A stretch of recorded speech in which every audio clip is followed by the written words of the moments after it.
అనంతపురం జిల్లా గుంతకల్ నియోజకవర్గం ఎన్ వెంకటాంపల్లి గ్రామం శ్రీ పెద్ద కదరిప స్వామి కొండ మీద 52 సామూహిక వివాహాలు జరిగాయి। ఈ కార్యక్రమంకి ముఖ్య అతిథులుగా గుంతకల్ నియోజకవర్గం శాసన సభ్యుడు గుమ్మనూరు జయరాం, ఆయన సోదరులు నారాయణ స్వామి, శ్రీనివాసులు హాజరయ్యారు। ఈ సందర్భంగా ఎమ్మెల్యే మాట్లాడుతూ పెళ్లి చేసుకోలేని స్థితిలో ఉన్న ఎంతో మంది నిరుపేదలకు పెరవాలి పార చిట్టన్న ఒక మేనమామలా ఉండి ఇంటి పెద్దలా ఉండి ఎన్నో సంవత్సరాల నుంచి సామూహిక వివాహాలు చేయిస్తున్నారని గుర్తు చేశారు।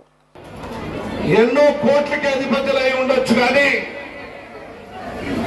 ఈ రోజుల్లో తల్లిదండ్రులు లేక ఆ కుటుంబానికి మేనమామ లేక పెళ్లిళ్ళు ఎంతో ఇబ్బంది పడుతూ పెళ్లిళ్ళు చేయించుకోలేక ఎంతో మంది కుటుంబం పోషించుకోలేని పరిస్థితులు, పెళ్ళంటే భారమైన పరిస్థితులు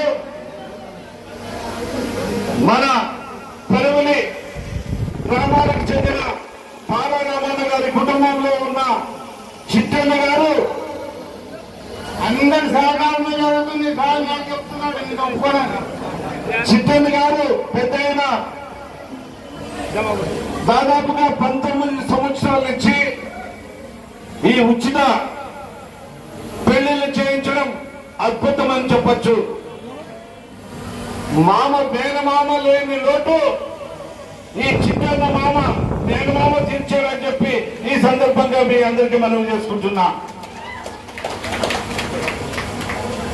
కన్న తల్లిదండ్రులకి భారమైన నేను ఒక పెద్ద అన్నగా ఉంటాను, మీకు తోడుగా ఉంటూ మీ పిల్లవాళ్ళకి ఒక మేనమామగా ఉండి పెళ్లికి నేను సహాయ సహకారాలు అందిస్తానన్న ఈ చిట్టన్న గారు కూడా ప్రత్యేకంగా వారికి నా ధన్యవాదాలు।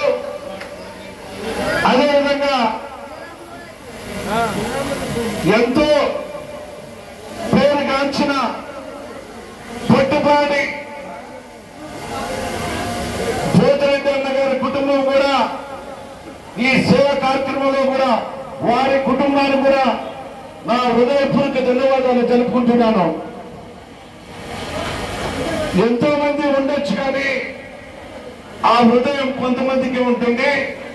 అలాంటి హృదయం పెట్టుబడి కుటుంబం కానీ పెరువులి రామన్న గారి కుటుంబం కానీ ఇది ఇంత అద్భుతంగా వేల సంఖ్యలో ఈరోజు కొత్త దంపతులకి ఈ కదరప్ప స్వామి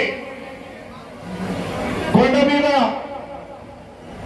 పెళ్లిళ్ళు చేయించుకోవడం కూడా అద్భుతంగా మీ అందరి అదృష్టంగా మీ పిల్లలకి నేను రావడం కూడా నేను అదృష్టంగా భావిస్తూ ఇక్కడున్న పెళ్లి కొడుకు పెళ్లి కూతుర్లు 100 సంవత్సరాలు పాప పిల్లలతో మీరందరూ కలకలగా జీవించాలని ఆ కదరప్ప స్వామి ఆశీర్వాదం మీకు మీ కుటుంబానికి ఉండాలని ఇక్కడికి వచ్చిన పెళ్లి కూతుర తల్లిదండ్రులకు, బంధువులకు, పెద్దలకు ప్రతి ఒక్కరికి పేరు పేరున్న హృదయపూర్వక ధన్యవాదాలు తెలుపుకుంటూ అదేవిధంగా ఈ గుడికి మా పెద్దన్న నీళ్ల సౌకర్యం లేదని చెప్పడం జరిగింది కాబట్టి ఖచ్చితంగా నీళ్ల సౌకర్యం కల్పిస్తూ కొంతవరకు రోడ్డు కూడా లేదు కాబట్టి ఆ రోడ్డు కూడా ఖచ్చితంగా వేయించి నీళ్ల ట్యాంక్ కూడా ఏర్పాటు చేస్తానని చెప్పేసి ఈ సందర్భంగా మీ అందరికీ తెలుపుతూ